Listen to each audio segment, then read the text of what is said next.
Very good morning to you. Welcome along to Tuesday morning's OTB AM. We're here until 9:30 this morning. Dáithí Regan's going to join us. Alan Quinlan's going to join us. So we're obviously going to be talking hurling and rugby. A bit of a look back to the weekend's hurling, a bit of a look forward to what's coming up. Some of the major early storylines emerging after the first week. I mean, they're not that major. It's the first week of the league, but you know what I mean. And we'll obviously be talking about the comments that have been splashed across the back and front pages of the sports sections this morning. That is the England defence coach, John Mitchell. What did he say, Eoin? John Mitchell says Ireland, for me, are a side that, through their process, which is obviously a term used quite a lot regarding Ireland, of being a well-coached side, are resilient and will try to bore the shit out of us, basically. And ultimately, it will come down to a small piece of possession when you're not focused that can hurt you in a contest like this. Yeah. So we're just going to put England to sleep at the weekend and sneak on in and finish them off, which is a rather effective game plan, I guess. Do you know what? I only read this last night, but in the build-up to the Rams and the New Orleans Saints, right? The game's on in the Superdome in the New Orleans Saints and in New Orleans, and it has a roof on it, right? And in the build-up to it, one of the Rams players was asked about whether or not the noise was going to be an issue, and he went, "Nah, that's not going to be a big deal for us at all." The Saints got that piece of video and played it in between every down. No way, I didn't know that. Yeah, so his face would come up and go, "Nah, it's not going to be a big deal for us at all." And the crowd would go completely mental. That's incredible. So I mean, it's genius. They actually riled their own supporters up. In the middle of the game, the head coach of the Rams is going, "Why the hell did he say that?" And you're like, okay, so finally, this stuff in the build-up to a match, they found a way to make that matter. And I just wonder, is Joe Schmidt smart enough to make something out of John Mitchell saying, "We're boring. We're going to bore the shit out of them"? But I wonder, is John Mitchell right? You know, I've been thinking this morning, have we been bored by Irish rugby over the past 12 months? And you know what? I think we have. I think it's been a pretty boring 12 months for Irish rugby. Like, you think about all the moments that have put me to sleep. Paris last year, Johnny Sexton's drop goal, pretty boring moment. Scoring 20 tries in last year's Six Nations, pretty boring moment. You know, Ireland slaloming through England, scoring 3 first-half tries to win the Grand Slam in Twickenham. It was a pretty boring moment, I think, from an Irish rugby perspective. Like watching Tyg Furlong become Wexford's answer to Jonah Lomu over the past couple of years. It's been pretty boring from an Irish rugby perspective, I think. Like Devon Toner grabbing Brodie Retallick and shoving him all the way back to Christchurch last year was extremely boring, I thought. Peter O'Mahony defying physics to grab that interception at the Aviva was extremely boring. You could see Jacob Stockdale there a moment ago when he chipped the entire All Blacks defence and finished them off in November. Also an extremely boring moment from an Irish rugby perspective. Like, you start to think, when was Irish rugby not boring? And I've been doing a lot of research this morning, and I really think, I can't remember this, but you might be able to educate me on this. I think it was 1996 was the last time Irish rugby wasn't boring, because we were so bad. We got the wooden spoon in 1996. Thanks mainly, I would say, to forwards coach John Mitchell, who was, I would like to think, but took a good part of the responsibility of Ireland being extremely exciting, but of course, getting the wooden spoon in 1996. I mean, it is a bit mad, isn't it? The week of a game, somebody saying this stuff, like... he's not enough of a character in people's consciousness for them to go, "Oh yeah, okay, I'm really upset that you call me boring." It's like, if Eddie Jones had said it, right, you'd be like, "Oh, that little prick." Nah, I like it. With this, it's like, okay, that's interesting. As in, it's kind of less deliberate? Well, it's like, well, we're definitely going to shove that up your throat. Yeah. And pull it out your ass in the same movement, with your entrails flowing off the back of it.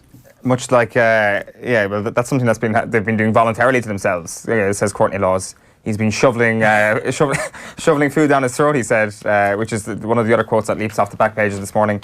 Not directly saying it, but to me, I'm reading Courtney Laws' quotes, and he says he's put on like a stone of weight over the last few months as a signifier to Johnny Sexton that I'm bigger, I'm badder, and I'm coming for you, Johnny. Yeah.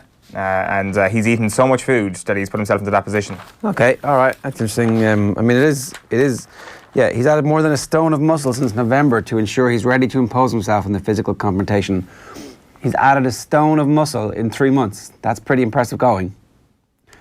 If I eat as much as Courtney Laws, will I be able to put on a stone of muscle in the next month? Or could I go on the Courtney Laws diet and put on a stone of muscle? In fairness to Courtney Laws, the percentage of 1 stone out of 19 versus, you know, it's like a lot more strenuous for you. Right. You might die. You're getting my hopes up there. You might get scurvy or something. Let's tell you what's coming up on the show. over the course of the rest of the morning. Alan Quinlan is going to join us around about 10 to 9 this morning. We'll take you through the sports pages with Darren. We'll talk about Dermot Connolly as well. Some interesting thoughts and maybe a bit of nuance to the Dermot Connolly conversation coming your way. And then there's a farce developing in Wexford Camogie. We'll talk about that around about 8:30 this morning. Hurling with Dáithí Regan around about 8:10. And we're going to take you through the sports pages right now. So, here is the back page of the Irish Independent. They'll try bore the shit out of us.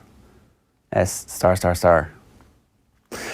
England coach Mitchell slams Ireland's style of play as tensions mount ahead of Six Nations opener. Tensions mount. Our aim is to win the Six Nations, but it's Ireland's now. And Ireland are arguably the best team in the world. And Ireland, for me, are a side that, though being a well-coached side, are resilient. I mean, resilience, it's the worst famed praise you're ever going to get. Oh yeah, Ireland, yeah, they keep the ball, yeah, but they're really boring. Yeah, I mean, there was a time when we were boring and this would have rung true, right? Like 2.5 seasons ago. As in, he's kind of missed the boat. Yeah. As in, a professional coach has failed to watch a team perform over the last 12 months. Certainly, his information appears to be out of date. Even though he's in the role a wet week, generally speaking. September, I think he was appointed as England manager. Clearly hasn't watched Ireland play. When we won there was a championship we won a couple of years back and everybody's complaining that we won it without being very creative. No offloads, no line breaks. Remember that year? Yeah, and that was also the real criticism of us after 2015. It wasn't just the idea of depth and the idea of creating numerous people in different positions. There was also huge question marks over Ireland's play. But I think that was more down to the fact that we were watching Argentina, who had a really nice style of play, and New Zealand's killing, say, France, wasn't it, in the or the quarter-final? Or the semi-final that year with just numerous offloads, and it was like, why can't we do that? Yeah, and it turns out we can. We probably need to do a bit more of it as well. Zebo shocked by cold, blunt Ireland exit. So Simon Zebo doing press yesterday. I knew what was going to happen, but I didn't think it would be as blunt and cold as it has been. I knew I was going, so it's not that big of a shock, but in terms of how blunt and cold, it was a little bit. I mean, do you want your international head coach to be cold and blunt, or do you want them to? Because they've got to make hard decisions. So is this an enhancer of Joe Schmidt's reputation? Is it just like we knew that he was cold and blunt, and there's like a private Joe Schmidt and a public Joe Schmidt, and that's how you get to be the best coach in the world? Well, I'm sure there is a kind and caring element of Joe Schmidt in his professional capacity as well. I'm sure that's part of how he gets into the minds of some of the players, and some of the players probably are more stick people than carrot people. So I don't know, like sometimes if you're making tough decisions, you kind of wish you had a bit more of the cold, ruthless killer in you, and I'm sure Joe Schmidt has that cold and ruthless side in abundance.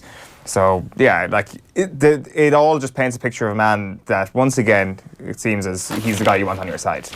Ross silent on board limits. So this is about the FAI. Shane Ross has referred any questions about the FAI's decision to expand the amount of time that you can be a member of the board. So ultimately you could end up doing 14 years. Neymar injury boost United. We talked about that on the show yesterday.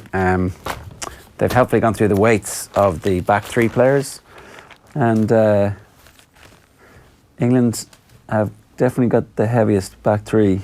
But Jacob Stockdale is the second, third highest weight, 15 stone, 13 pounds. So he's nearly 16 stone, Stockdale. He's going to go when he gets his man strength, isn't he?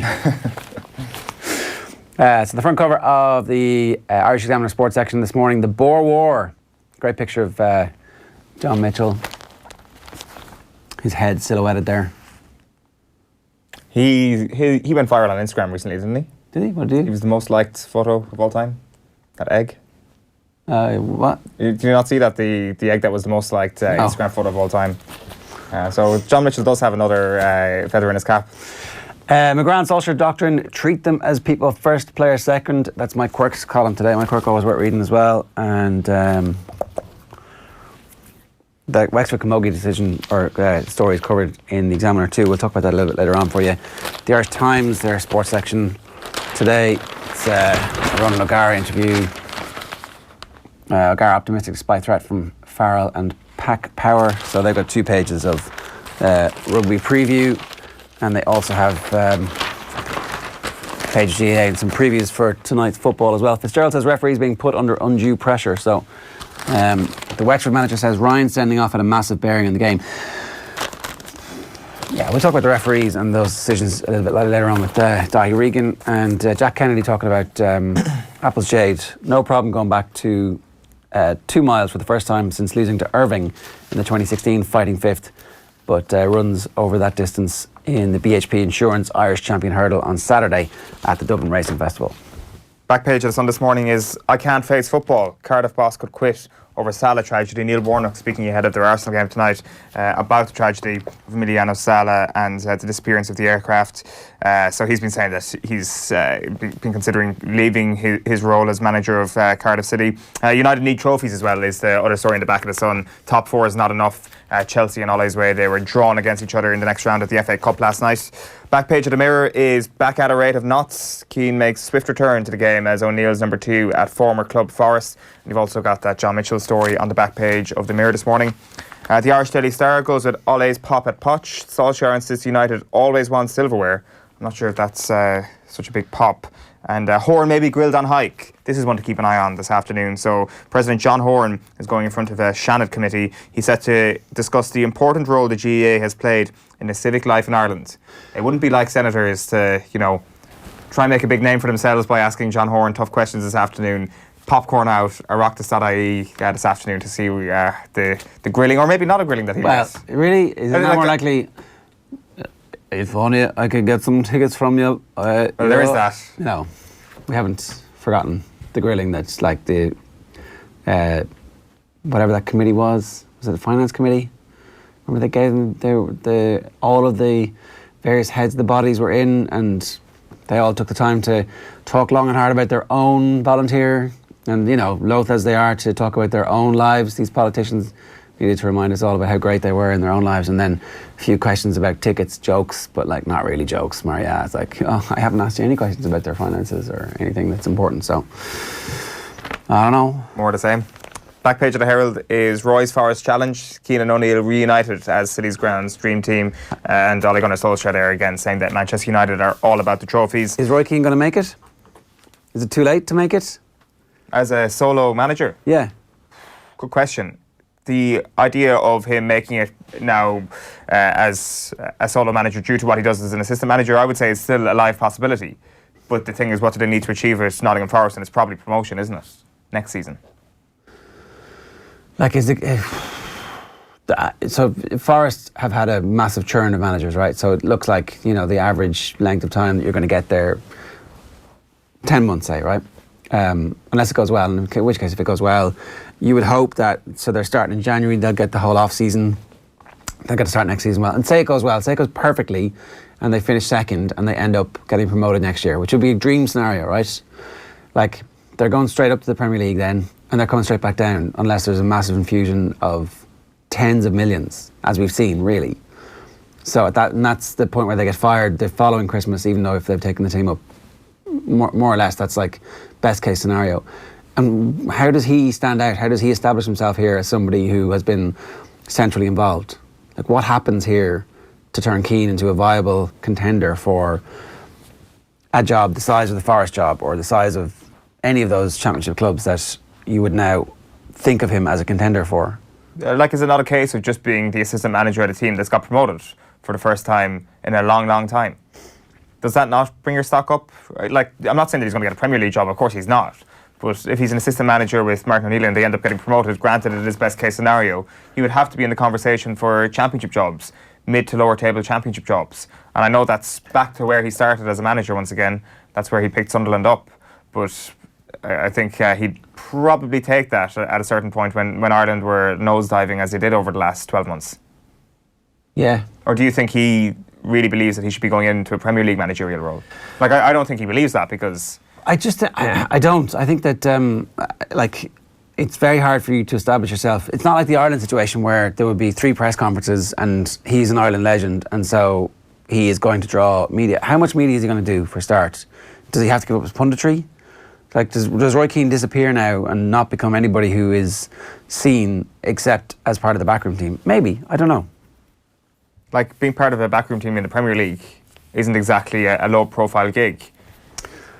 It's pretty low profile. I'm trying to think of the countless managers that have high profile assistants. I'm like... Like, you look at someone like Mike Phelan, kind of as a prolific enough assistant manager. He's never going to get another head coaching job. No, but he did.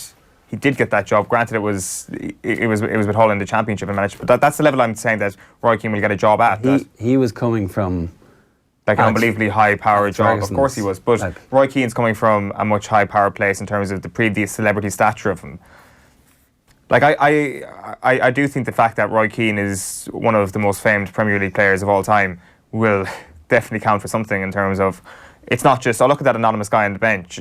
I think cameras will pan towards the bench a lot more often. He will kind of be in the spotlight a lot more often. Football Focus will ask to speak to Roy Keane just as much as they will sit down with Martin O'Neill.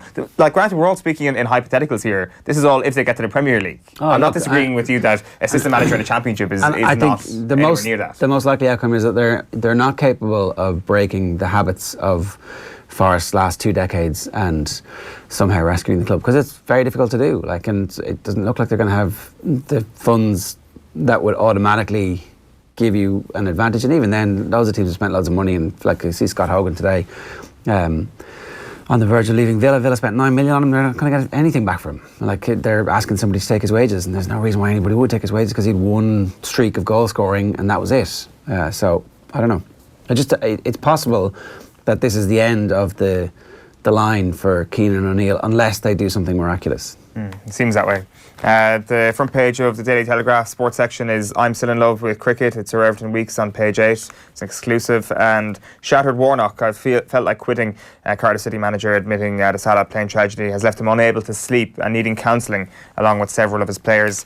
And he's on the back page of The Guardian as well this morning. The worst week of my career, he says. And the other story here is an exclusive by David Heitner saying Chelsea's transfer blues. Ban fears over more than 100 possible youth signing breaches. So Chelsea are set to hear from FIFA whether or not they're going to be banned from the transfer market. They're being investigated over potential rule breaches with regard to more than 100 foreign players being signed under the age of 18. Okay, let's have a look at the Irish news for you this morning. So Ronan McNamee, clarity needs brought up to the mark. That's him talking about the offensive mark. I mean, I guess there's no clarity possible really until they decide either to go with it or not to go with it, or to have it for a year or two, right? Or is he talking about clarity with regards to the rule being brought in or not? Or is he talking about the clarity with regards to the 20-metre kicking? Good question, Owen. I'm not sure. If only one of us had fully read the Irish News back page this morning. McNamee's quotes are actually very interesting this morning. I'm a big fan of sarcasm, and his sarcastic dig at Kerry, I must admit, is quite good. Like, if I can find it here, like while I'm looking for this, we might actually show you a couple of pictures from 2 of the great sideline cuts over the course of the weekend. We'll go to the Monaghan game first of all. Jack Brady with this particular effort. We're just going to do the Kerry one first. We're going to do the Kerry one first. Yeah. Sean O'Shea. So here's Stephen McCarthy of Sportsfile with the shot of the weekend. Shot. This is pay attention, kids. This is how they made animation back in the day. And then you can just see the celebration. Yeah, it's just a loud guttural. Rah. It's not bad. You can see that the pitch is kind of cutting up, and it's winter turf. Will he be able to do it from the halfway line? No. Yes, one day. Will he? I mean, is that the 40? That's the 40. Like, it's good accuracy, isn't it? Yeah, it's an unbelievable effort. That's class. Brilliant shot as well. Tommy was making the point that he thought Jack Brady from Cavan kicked a better one at the weekend in Cavan's defeat to Galway, closer into the goal, tighter angle outside of the right. I think the distance in that one gives it a bit of an edge. Sean O'Shea's, I think. Yeah, being that far out. I have found the McNamee quotes that really jumped off the page to me this morning.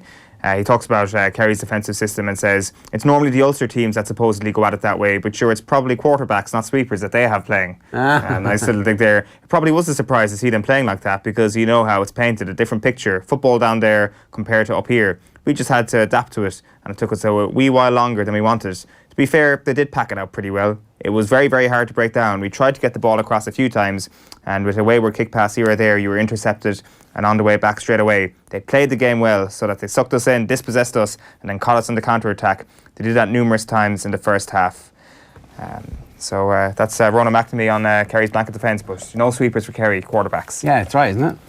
Yeah, great quarterbacks. You know, it's a crazy perception that everything that Kerry does, just beaming with glitter like a unicorn. Everything that Tyrone does is like dark and nasty and dangerous. It's pretty accurate. It's the way the world is meant to be. Yeah. The difference between a quarterback and a sweeper. What is the difference? One wears the Kerry jersey, one wears the Tyrone jersey. To be fair, I don't know who's ever said that a sweeper is a quarterback. Oh yeah, but sure isn't. Don't Dublin not have a sweeper? They play quarterback. Keane O'Sullivan's a quarterback. Exactly. Yeah. Keane O'Sullivan should have a brush in his hand. He's that much of a sweeper.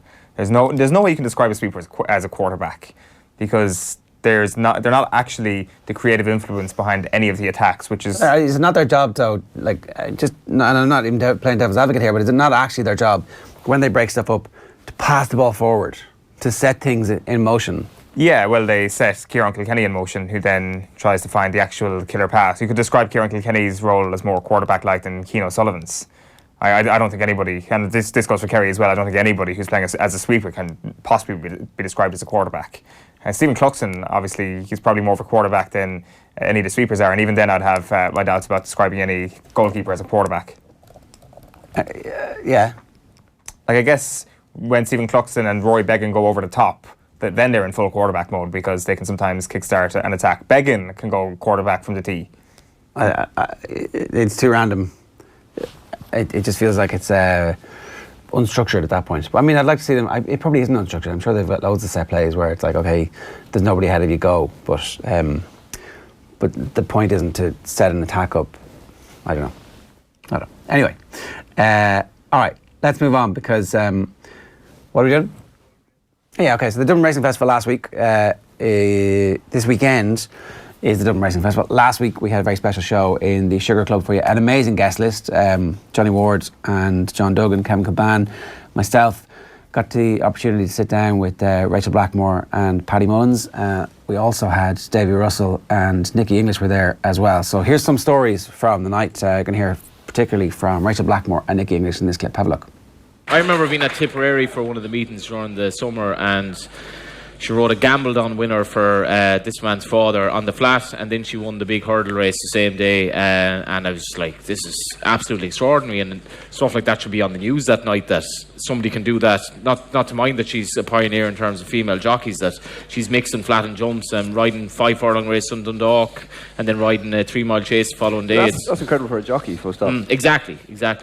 And Yeah. I think like racing is one of those rare sports where gender is becoming completely irrelevant. Like. Well, it's the only sport where men and women race on equal footing. It's like the one thing I will take her up on was that when the French brought in the rule about a female allowance, I remember saying it to you and you're like, I would take anything going that would help me, and I was just like, I don't want this to come in at all, because I think it's almost saying like you're inferior, and I don't think you are. Sure, she was saying like I spent most of my life chasing Nina and Katie around the bumpers, so why would you give them an extra £4, like, you know? Kind of what I think what I meant was, if they want to give it to me, like, I'm going to take it. I'm not going to be like, I don't want your £4. Yeah. And then, you know what I mean? I'm going to take it, like. What was the worst injury you got? Again, it was my own fault, but I went when I started off in 1982. I went to block down someone. I really wasn't that experienced, and I just took the ball and I took the full force of the hurley straight up here, and it did a lot of damage, really, to be honest. One of the still here anyway. The time he done the most damage was when he was cycling a bicycle with his wife. Oh yeah. And her shoe got caught in the spokes, and he was out over the front of it and made. That's a fact. We were at a function. So Davy and I were at a function for Dr. Con Murphy, who's been the Cork doctor since 1976. Yeah. Last Saturday night, and so Dr. Con was my doctor since I was in UCC, and he's looked after me in hurling terms for a long time. But the first time he ever stitched me was when. Shortly after I met my new girlfriend, now wife, and we were cycling down a hill in Cork, and she was on the bar of the bike. You never see that anymore, obviously, either. And for whatever reason, no helmets. Her leg went back into so we didn't wear helmets playing hurling. We were hardly going to wear them.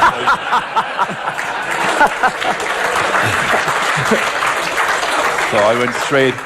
I was catapulted out over onto the road, and so Dr. Conn fixed me up for the first time and not for the last time. So. head over heels.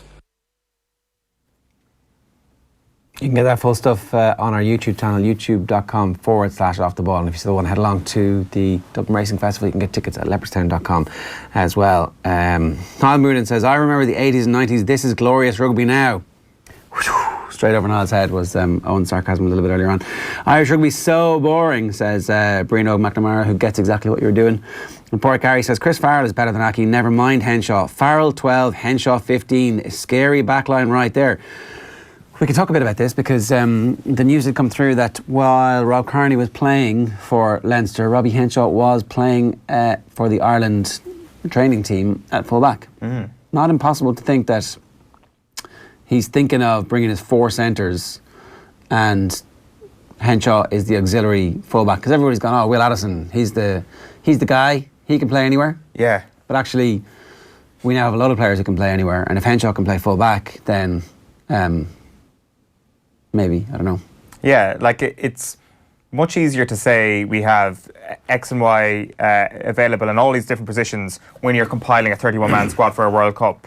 When you're actually in the match day situation and you get a couple of injuries and you've only got your 23 people to pick from, then that versatility within a number of players is such a crucial thing. And Robbie Henshaw obviously brings the element of fullback. Has he ever? I don't think he's ever played fullback for Ireland, but he did it for Connacht, right? A couple of times.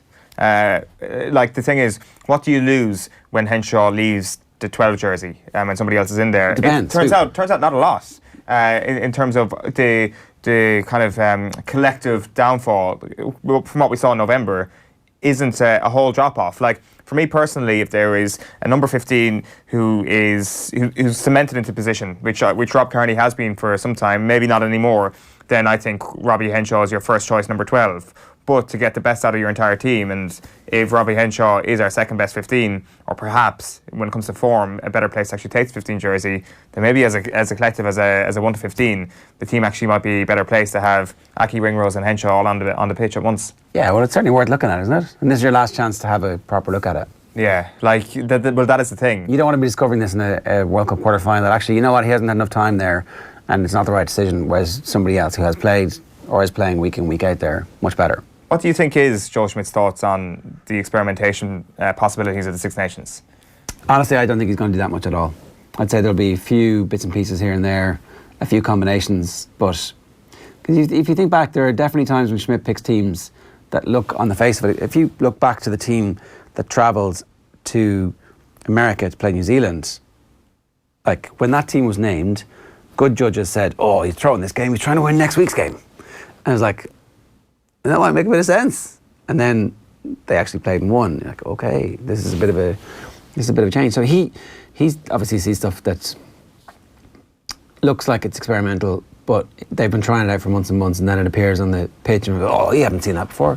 So I don't know. Like, will we see new combinations? Yes. Will he think they're experimental? Probably not. I can't see anybody making the type of Stockdale burst from fringe player, promising youngster to starter in the Six Nations. I don't see that happening.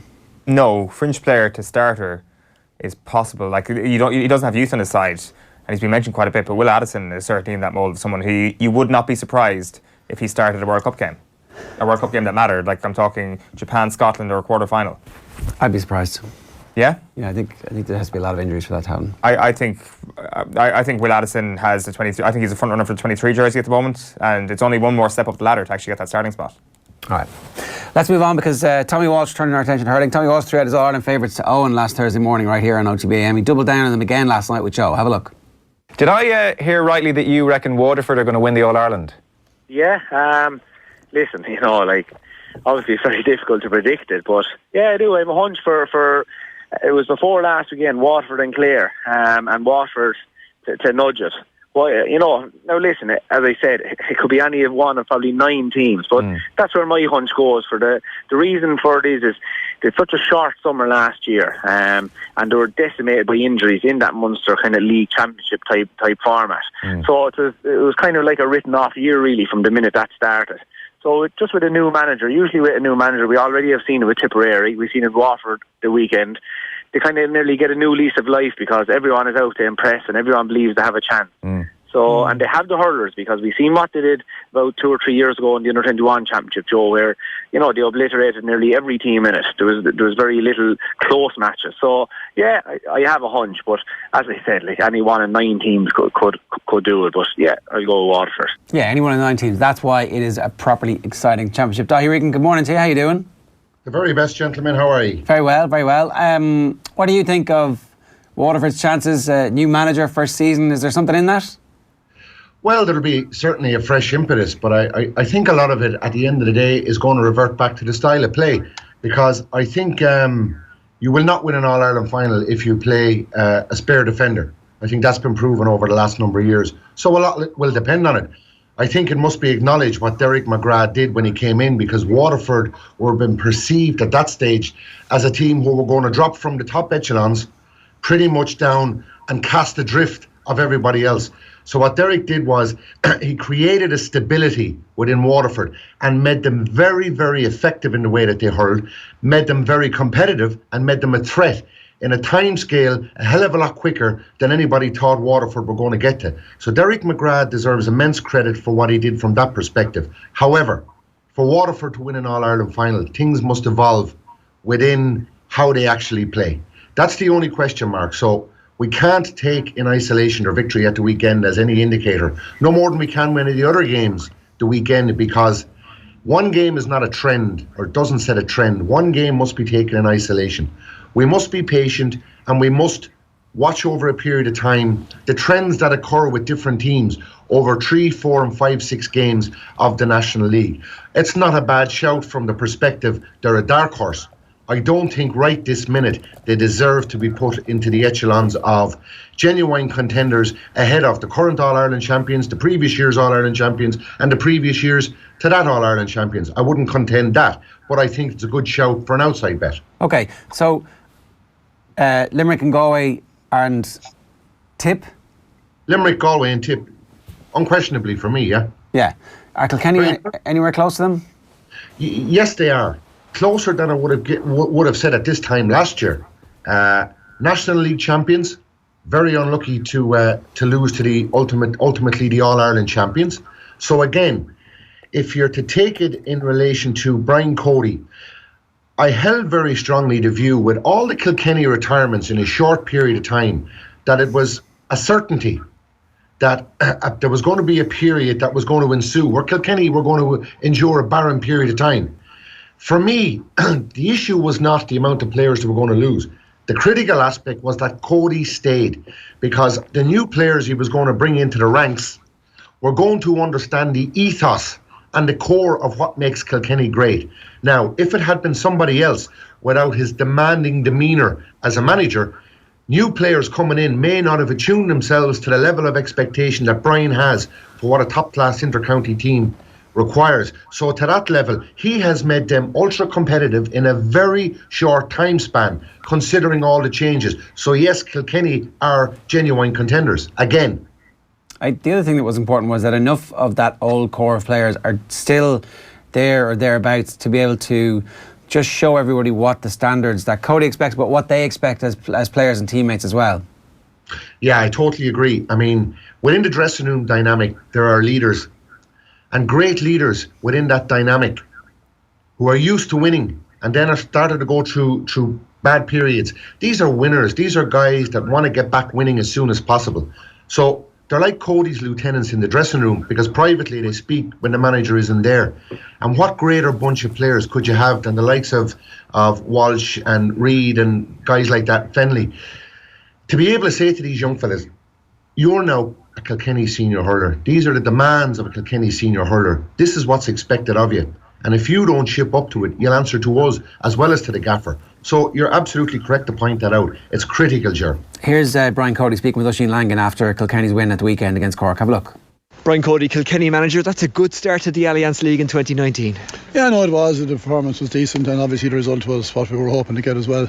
But the attitude was very, very good all through the field, I thought, and a lot of players acquitted themselves very well. Your half-back line was on top for most of the game, but kind of provided the platform for you, didn't it? Yeah, no, it was decent. The three lads played well. They're three good lads. You know, there was not massive experience with any of them really, but they showed that they have the required ambition and honesty to try and get to that level. You showed as well that you're able to kind of pick teams apart with short moves, and when you needed to, you went long today as well. Look, I mean, you've got to play the game that's in front of you, and the players have to use their instinct. They're not going out told they must do this, they must do that. They have to play what's in front of them and make the right decisions with the ball. And they have to be trusted to do that, and they did it well. What specifically are you looking for at this time of year?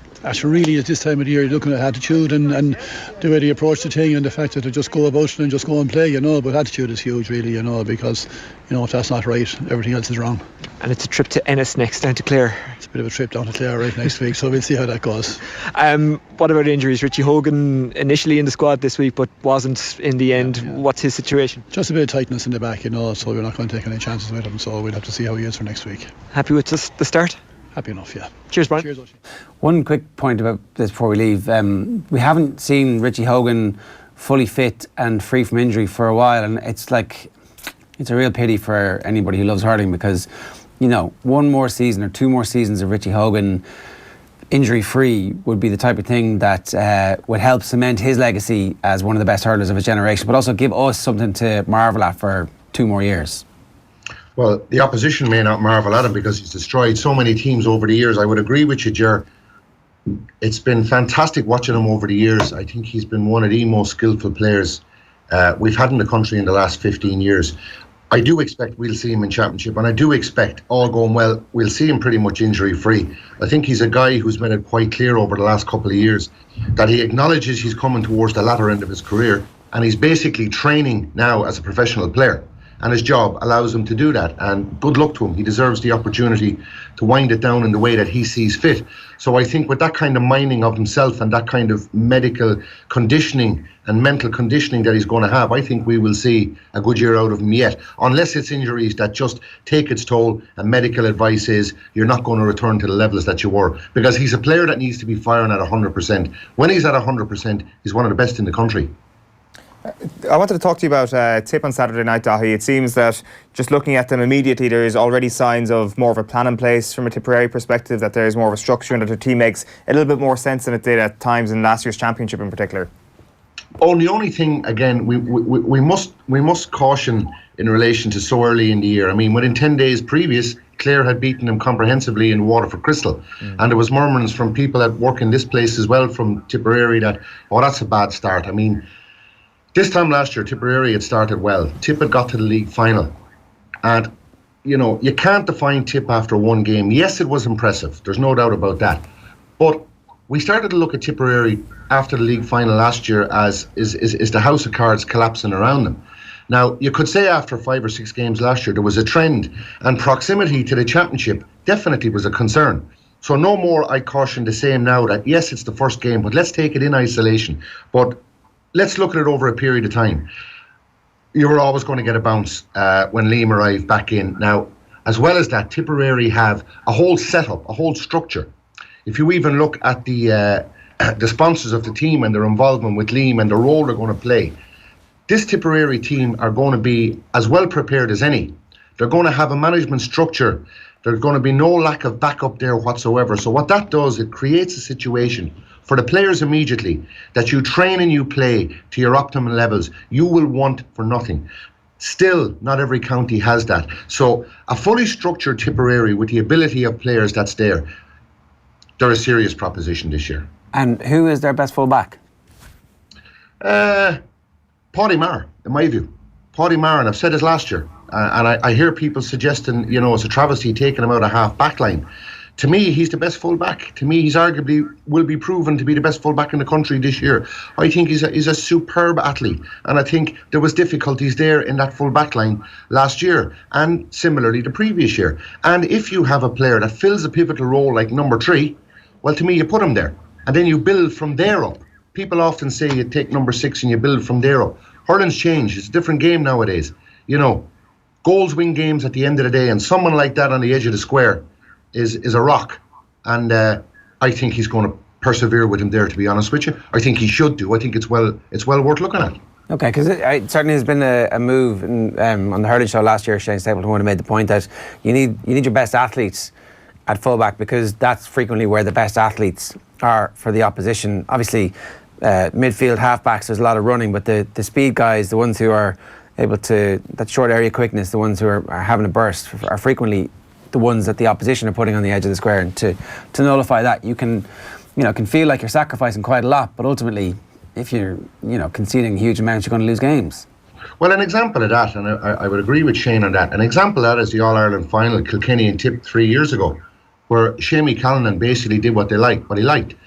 Tip looked to create a lot of space. JJ was no longer there.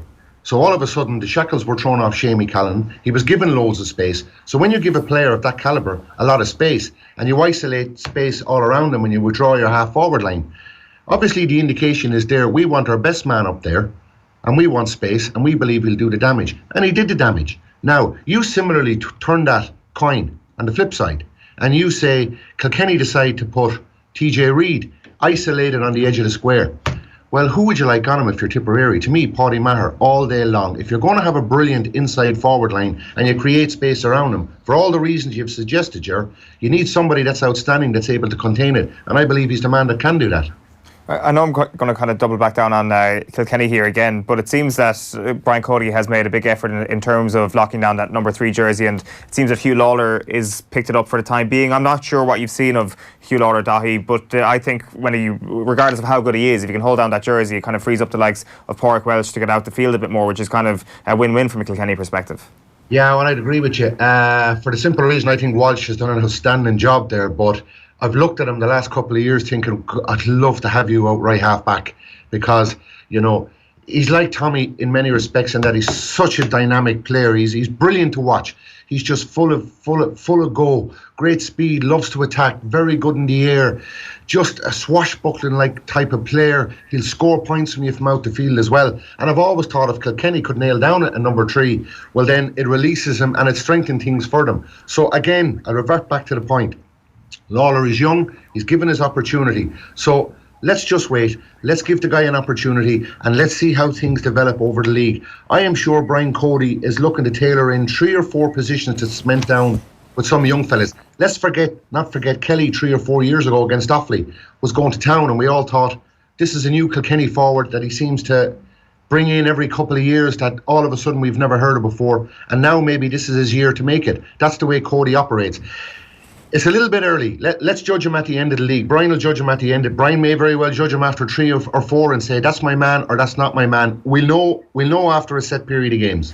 Can I ask you about the Limerick start to the league campaign? We were all wondering exactly how well they were going to deal with being All-Ireland champions. But when you look at the interviews, when you listen to what the team were saying, when you see anything that management team have done, you realise that, not that winning and losing isn't something that affects them, but that it's not the thing that defines them. That this is just a continuation of what it was that they were anyway already. And that sounds a bit weird and a bit airy-fairy, but you know what I mean? That I do, Ger. Yeah. It doesn't look like it's gone to their heads. Yeah, it's really interesting you're raising that point, because I don't think we've had to contend with All-Ireland champions over the last, God, I can't remember how long, that so much talk has been about how grounded they are, how focused they are, how it hasn't changed them, how they haven't been defined by winning. They've been defined by the people that they are and how they are responding to this win. So I've been very intrigued to look at this from afar as to how Limerick are handling this.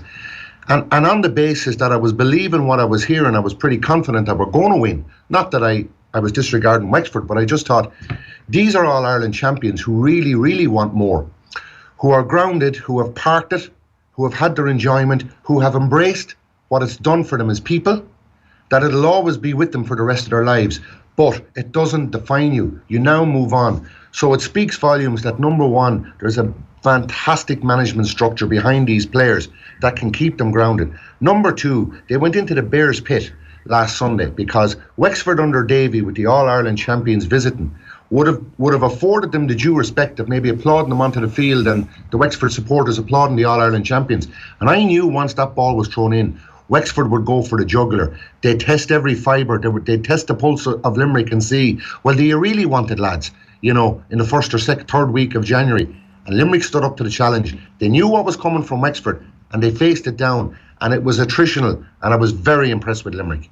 The thing about Limerick obviously last year is that their entire All-Ireland final starting team got nominated for an All-Star. They all had individually brilliant years, so it's going to be tough to find that one or two new players who are going to pick up a starting spot. But ultimately, if you look at any of the great teams in either code over the last decade or two, there has always been one or two new players that have come into the starting team regularly, and that comes from the coldness of like the Brian Codys or the Jim Gavins of the world. Is John Kiley that cold, ruthless manager that he possibly can be, because he seems like a very amicable man when he does his media dealings?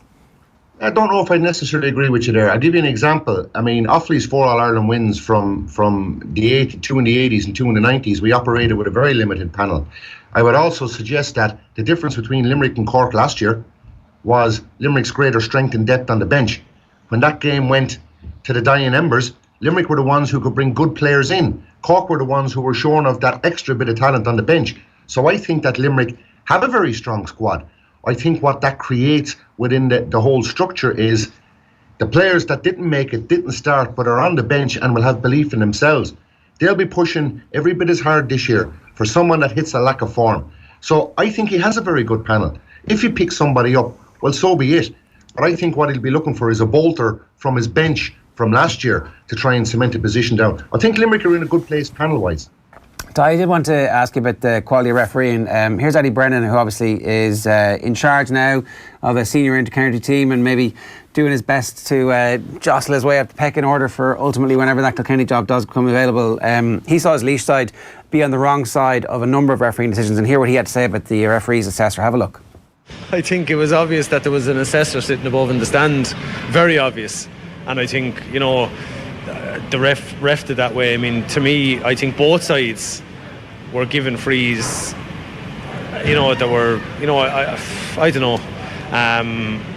They just seemed to be yellow cards dished out very, very easily, very, very early. And look, fair enough, they have a job to do. I'm not going to turn around and criticise that, but I just think you definitely see a difference in how a referee referees when we all knew there was an assessor sitting above in the stands. You know, I saw one stage a fella, you know, flick to get a ball, and to me, he was genuinely trying to get a ball, and you know, it was a yellow card. And I think also, look, when players are dipping low, I find it very frustrating. If a player is standing his ground and a player comes in against him and dips low and grabs the arm, I don't see how that can be punished either. But look, they're only small things. I'm not going to, as I said, that's not trying to, you know, deflect attention away from the reality of it. We have a nice bit of work to do, and that's what we'll do. We have to just keep at it. He's right, though, to bring this stuff up, because hurling shouldn't get complacent about the fact that everything's going well with regards to the competition structures at the moment. You can always make the game just a little bit better and keep it safer and make the forwards have a little bit of an advantage so that, you know, we keep this thing going forward. Ger, I didn't know you were going to ask this question. I'm delighted you did. I tweeted about it last night. I went out for a long walk and it was in my head the whole way around about hurling and what I'm looking at now. There's two issues and Eddie's nailed one of them. There's two issues in hurling that absolutely infuriate me at the minute. One, we have ruck after ruck after ruck. What's contributing to it is, and I tried to engage with my good friend Brian Gavin last night, and I hope he'll come back to me on it. Referees are throwing a ball in between two players now. And there's a dozen players within 3 or 4 yards. And it ensues another ruck and another ruck. The rule says you've got to be 10 yards back. Enforce it. Because we want the game more open. And the other blight that's on our game is the use of the spare arm in a tackle. There's nothing in the rule book in hurling that allows you grab a player with your spare arm. And it's been coached into players. And coaches are getting paid phenomenal sums of money to go to counties. And they're spending a lot of time coaching illegal tactics.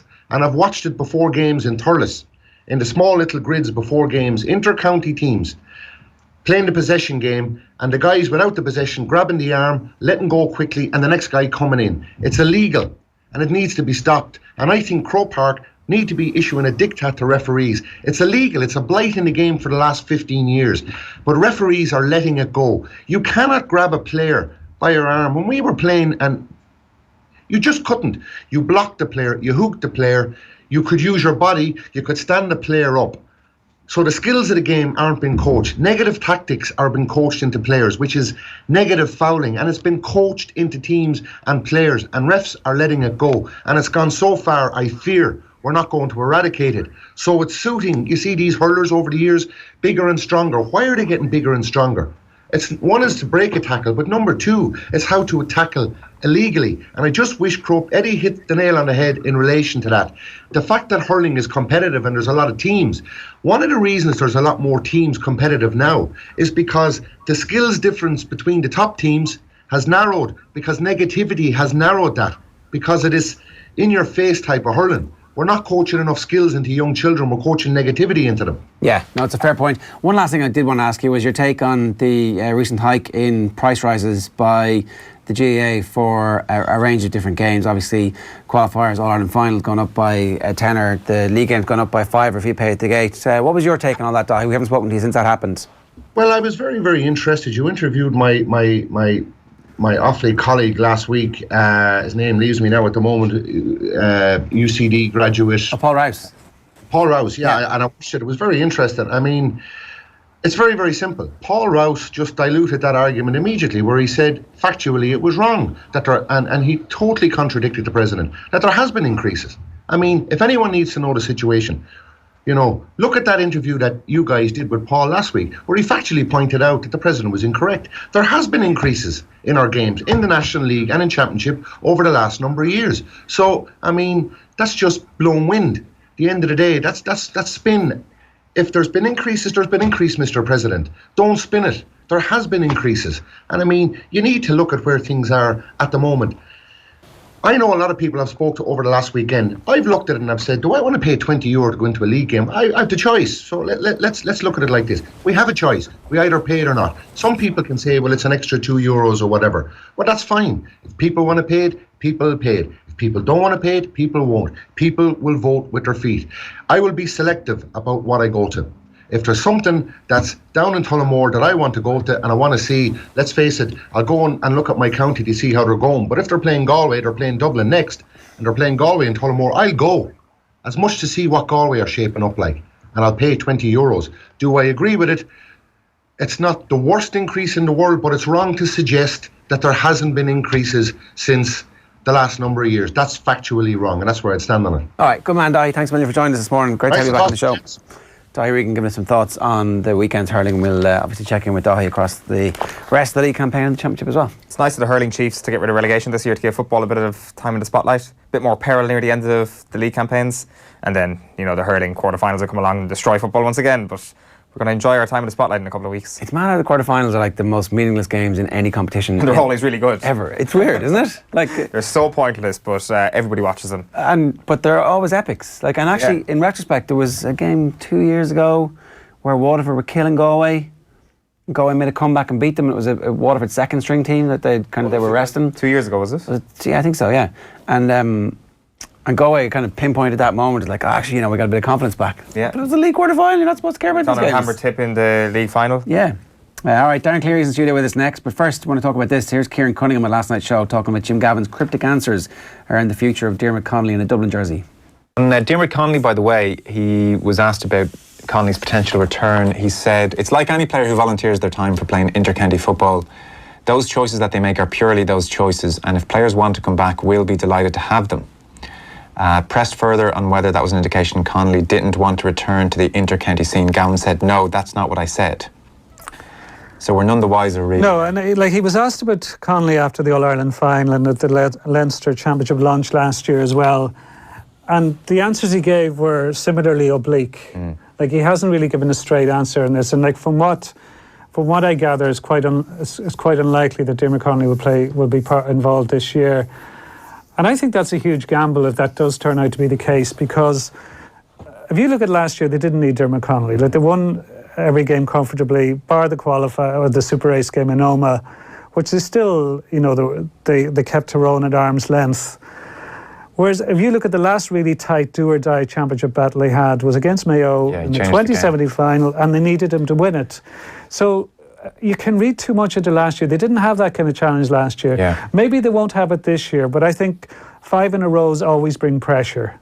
And I think they will. I think they might get a few of those challenges this year. Like, they went 4 points down with 20 minutes to go yesterday. He made a forward sub.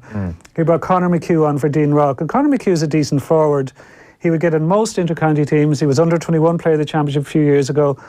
But if you were an opponent or the back that has to pick him up, You would far rather be marking Conor McHugh than Diarmuid Connolly. All right, so that was Kieran Cunningham last night speaking about the comments from Jim Gavin in the aftermath of the league game at the weekend, talking about Diarmuid Connolly. I think that Gavin wants to keep his options open here, in a way, and that's what's going on. If he says no, it's over. And he could say no, it's over if he wanted, and that'd be it, it'd be done. But if there's a change of heart or change of mind, then he can reintroduce him at any point up to the start of the championship. Keeping options open, it sounds like a particularly tactical move in Love Island or something like that. I think you're right. I think this is going to be a story that because of that is going to rumble on for the next few weeks and months. Now the thing is, if he's not keeping his options open and he already knows that Diarmuid Connolly doesn't want to be a part of the team, or that he doesn't want Diarmuid Connolly to be part of the team, we should say we don't know. Yeah. If it's one of those two things, then regardless of what it is, Dublin need to clarify it, and it will help them big time if people aren't talking about this for the next couple of months, because we will continue to talk about it for the next couple of months, because he's a generational talent and Dublin are going for 5 in a row. Yeah, I'm almost a little bit uncomfortable talking about Diarmuid Connolly, because while he was playing, he was the most scrutinised player in the country, and he hasn't played for Dublin since the All-Ireland final a couple of years back, and yet he still enjoys a level of scrutiny above most active players. I think at the moment, I don't think Jim has as much say in it as we would like to believe he does. I don't think he has been given any indication from Connolly that he wants to come back, so I think he is... You ring him. There's a suggestion, but I'm not sure if it's true. That's the bit. It's like, I spoke to him, not into it at the moment, we're moving on. I don't think he's talked to him at all. Do you know, well then, like, so that's the bit where I would say this isn't scrutiny of Connolly so much as scrutiny of the Dubs. And also, he's such a good player, like, we all want to see him. That's it. So he doesn't want to see him, but even as a neutral / Kildare supporter, I'd love to see Connolly back playing football. Selfishly, we'd all love to see it. Anyone who enjoys watching a player of that ilk play. Kerry fans don't. But I'm sure there's an appreciation for what Connolly does, deep-rooted in Eoin. Well, the same Connolly's just going to run into our blanket defence all year, so we're going to be fine. But is it not a bit like, again, we don't know what's going on here, but is it not strange that Jim Gavin wouldn't have phoned Diarmuid Connolly for a man who's too much speculation around that conversation, I think. Like, yeah. Do you know what I mean? Did he not phone him? Do we know? I mean, I'm trying to say, surely he called him. I think Gavin is approaching it as this guy has shown over the last few months that football isn't really his focus at the moment. He's played very little club football, he's played very little club hurling, aside from his stint in the summer, and I think 2 appearances for Vincent's at senior level. He's done very little. So when someone is not even involved with the club sphere, I think it would be remiss of Gavin to make any kind of approach to ask would he like to be involved in the county game. If he's playing club, absolutely he's someone you can consider, but when that's not even on his radar or I don't know. I think that like they play so few club games anyway. No, but he's not involved.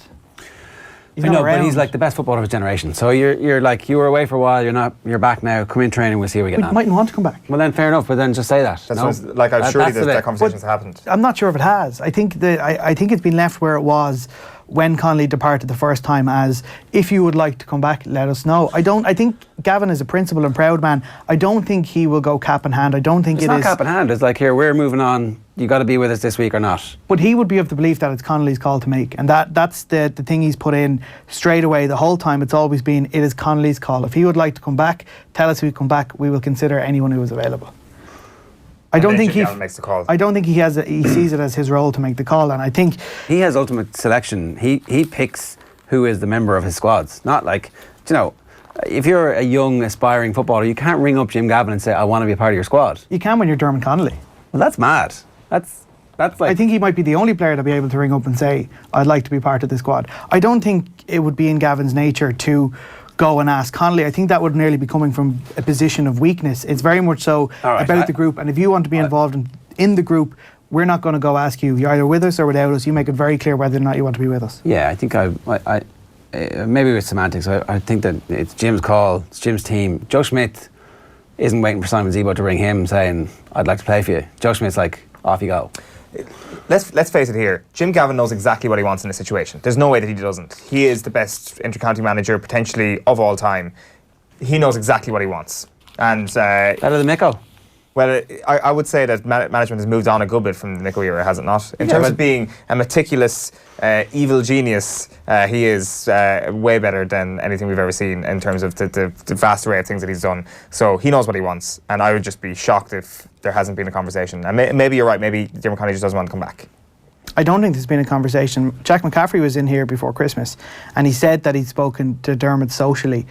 I don't get the sense that talking about football with Connolly would be something that a lot of people would do. It seems to be the case of they would just avoid it. So he said he'd spoken to him, but football didn't come up. It wasn't on the agenda. He asked him a couple of recommendations to do in Boston while he was on holidays, but it wasn't something they discussed. So I don't think that there's a charm offensive from either side. I don't think Connolly's making it clear he wants to come back, and I don't think Gavin is sitting waiting by the phone for it to ring either. All right, what have you got for us? Start with the breaking news, and it's from the tennis world, where Andy Murray has undergone hip surgery that will either end or extend his tennis career. He announced the news in an Instagram post. Murray said, "I underwent a hip resurfacing surgery in London yesterday morning, feeling a bit battered and bruised just now, but hopefully that will be the end of my hip pain. I now have a metal hip, as you can see in the photo, and I look like I've got a bit of a gut in photo 1. So Murray is still hoping to play at some stage. He's undergone the very radical hip procedure that will either end or extend his career. Now, the England assistant coach John Mitchell has fired shots at Ireland in the build-up to the Saturday Six Nations opener. He claims Joe Schmidt's charges will try to bore the expletive out of England. The stakes couldn't be higher. And Eddie Jones, his assistant, has poured fuel on the fire by describing Ireland's game plan as dull. It's not the first barb from the English this week. Eddie Jones claimed Johnny Sexton got special treatment from referees and suggested he even had a direct line /bat phone to the officials. Keith Earls says Ireland are getting ready for war, and not just a war of words. The Munster man expects Saturday's Six Nations opener to be a brutal encounter. Every game we play in is brutal and physical because it's 15 men trying to kill another 15 men within the rules of the game, you know, and I wouldn't get too bogged down on it. I always expect a game like that to be brutally physical, and as I said, they're expected to be brutally physical against Scotland, Italians and the Welsh as well. So it's not maybe it's just the two coaches, but us on the field we'll always know it's going to be brutal. Now, Ole Gunnar Solskjaer will be hoping to lead Manchester United to a 9th straight victory in all competitions. Burnley, the visitors to Old Trafford in the Premier League later. The United legend could become the first ever manager to win his first 7 Premier League games in charge of a club. Carlo Ancelotti at Chelsea and Pep Guardiola at Man City both only managed the 6. Chris Smalling could return after 7 weeks on the sidelines when United host Burnley. The defender trained this week but has not featured since December the 8th due to a foot issue. Marcus Rojo and Marouane Fellaini remain sidelined, while David De Gea will return in goal after being rested for the FA Cup win at Arsenal. Robbie Brady unlikely to play this evening. The Dubliner a major doubt for Burnley. The Republic of Ireland international is struggling with a groin injury picked up in the FA Cup thumping at Manchester City. Now, City take on Newcastle at St James's Park later. Victory will see them cut Liverpool's lead at the top of the table to a single point for a day at least. Huddersfield host Everton in their first game under new manager Jan Seward. Brighton will have first choice goalkeeper Matt Ryan available for selection for their trip to Fulham. Ryan has not played for the club since Stephen's day, as he's been involved in the Asian Cup. He's back in contention though after Australia's quarter-final exit at the hands of UAE. Marko Arnautovic is expected to be back in the West Ham squad for their trip to Wolves. The Austrian striker missed the last 2 matches after having his head turned by big money offers. It appeared unlikely that he would remain at the club beyond January, but less than half an hour after their shock defeat to Wimbledon in the FA Cup, the Hammers suddenly announced that the 29-year-old had signed a new contract extension. Cardiff City returned to the pitch for the first time this evening. It follows the disappearance of the plane carrying their record signing Emiliano Sala. Manager Neil Warnock admits their trip to Arsenal may be coming too soon for some of his squad who are struggling and have undergone counselling since the tragedy. There will be a minute's reflection before the game, but Sala's family have requested that the players not wear black armbands. Warnock's revealed he's thought about quitting football after what he's described as the worst week of his career. I've been in football management now 40 years I think now, and it's by far the most difficult week in my career, by an absolute mile. When I look at Ramino and the family, etc., I think it's such a difficult time. I think you've got to, I keep looking at my own children and thinking what I would be doing now as well. So it's a very traumatic for area, but my sympathies are with them. I think the family has been fantastic and a massive plus to our fans and Nantes fans. I think they've been amazing as well. He gave everything, 100%, every time he played. Didn't always play well, but he scored some great goals, and I think just the challenge, he was so looking forward to it. Now, Barnet have kept their FA Cup dream alive after a thrilling 3-3 fourth round draw against Brentford. The only non-league side left in the competition earned a replay last night. Swansea will await the winners in the next round. There's a repeat of last year's final as the holders Chelsea will host the 12-time champions Manchester United. Padraig Amond and Newport County could play at home to Premier League champions Man City. If they overcome Middlesbrough in their replay, League One Doncaster will be hoping to cause an upset. They were drawn at home to Crystal Palace. Bristol City host Shrewsbury Town or Wolves. Portsmouth or QPR will play Watford, and Brighton or West Ham will face Derby County. The fifth round ties will take place between the 15th and 18th of February. The GAA's referees chief Willie Barrett has warned that high head challenges will be punished by red cards for the remainder of the season. Barrett says showing zero tolerance for high tackles was one of the main directives handed to referees at a seminar in Croke Park earlier this month. Tony Kelly was red carded for Clare for his tackle on Park Mar in their clash with Tip at the weekend. Monaghan footballer Jack McCarran escaped with just a yellow after he appeared to knee Dublin's John Small in the back of the head in their 3-point win in Clones. Barrett said, "We have been saying to referees where there is a challenge to the head, it is a red card. If you have a situation where the player has the ball and there is a challenge in the head and it's a dangerous and reckless challenge to the head, then it is a red card," and we have told them that. Other codes are talking about head-high tackles and that they are dangerous, and we put a renewed emphasis on them. They are dangerous. We've had a seminar in Croke Park and we showed the fouls in a review of 2018. He continued, "We felt it was necessary for us to penalise them strongly and to continue to penalise them throughout the league and championship until we eradicate challenges to the head." Kicks in the head, okay? Are they? I think anything in the head is what he wants to eradicate. Right. Punch in the head, okay? No, bad. All right. Okay. All these things are bad. Wexford Camogie officials are hopeful a new manager can be in situ in time for this weekend's Division 1 Littlewoods Ireland Camogie League clash against Galway. There will be a desperate bid to avoid another walkover this weekend. Wexford failed to field a team for the game against Cork last weekend. They have been without a manager since Martin Carey resigned prior to the beginning of the 2019 campaign. Mick Curran took temporary charge and guided the team. They lost to Waterford in the opening game. Jacinta Roach was appointed chair of the Wexford Camogie board last month. She's been talking to the 42.ie and she told them that they should have been able to put a team together for the Cork game last week. That was despite the unavailability of a contingent from St Martin's who were involved in the All-Ireland Club semi-final on Sunday afternoon. Wexford will now lose a large portion of the grant they received to fund the team for the year. Roach added it was unfortunate that €4,500 of the €9,000 grant would be withheld due to their failure to field a side in a competitive fixture. All right, good stuff, Darren. Thanks for that. One other bit of breaking news is that we have the former Tip senior hurling manager Michael Ryan. That's the Tip Michael Ryan has been appointed as the new Napiershig hurling manager in Limerick. The Limerick Leader are reporting this morning from Jerome O'Connell. Ryan, who departed Tip last August, will have former Galway and Loughrea hurler Nigel Shaughnessy as his coach. Napiershig clubman PJ Breen will be a selector. Ryan from Drumban Upper Church won the Liam McCarthy Cup title as a player in '91, appointed Tip boss in 2015 after serving as a selector under Eamon O'Shea and Liam Sheedy. So he will be taking over Napiershig. That's one of the most high-profile club jobs in the country at the moment. Yeah, I see Davy's gone in with 6 Mile Bridge as well this week. So club jobs are all the rage at the moment. Davy, of course, double jobbing at some point or another, you'd imagine, when he goes in with the 6 Mile Bridge backroom team. So the Piershig trying to get back in terms of launching an All-Ireland tilts next year. So it'll be interesting to see how he gets on. But because of hurling's competitiveness, it's very easy for anybody to kind of underachieve with a great team at the moment. But you always felt that if he stayed on for one more year, there might have been an All-Ireland there for Tip again. But maybe last year was a chance for the big Tip rebound and it just didn't happen. Is it achievable being an inter-county manager and the manager of a club? Like when you see the way intermediate teams and junior teams are even approaching how serious they take their preparation and the buy-in they expect from players nowadays, is it feasible for someone to be able to do both? Graham is doing it at the moment with Cavan and Mulliniochta, but that's only a very temporary thing. It'll be interesting to see how much Davy actually does with 6 Mile Bridge, probably kind of more on a consultant basis. Yeah. Taking training sessions and that kind of stuff. So let's do this. You were playing football yesterday, were you? I played a bit of football yesterday, yeah. We were beaten 2-1 in the OTB derby. Culchies v Dubs. How long are we? Jeez, it's been a bad 48 hours to Dublin, hasn't it? Yeah. 2 games, 2 days. It's a tough one. We have a clip of that coming up a little bit later, so stay tuned for that. Now, Eddie O'Sullivan was on Monday Night Rugby last night. Here is how he sees Ireland's Six Nations opener against England going. Have a look. the starting point for me is the selection. If you pick the best 15 players of the two teams, I think England might get 2 on our team.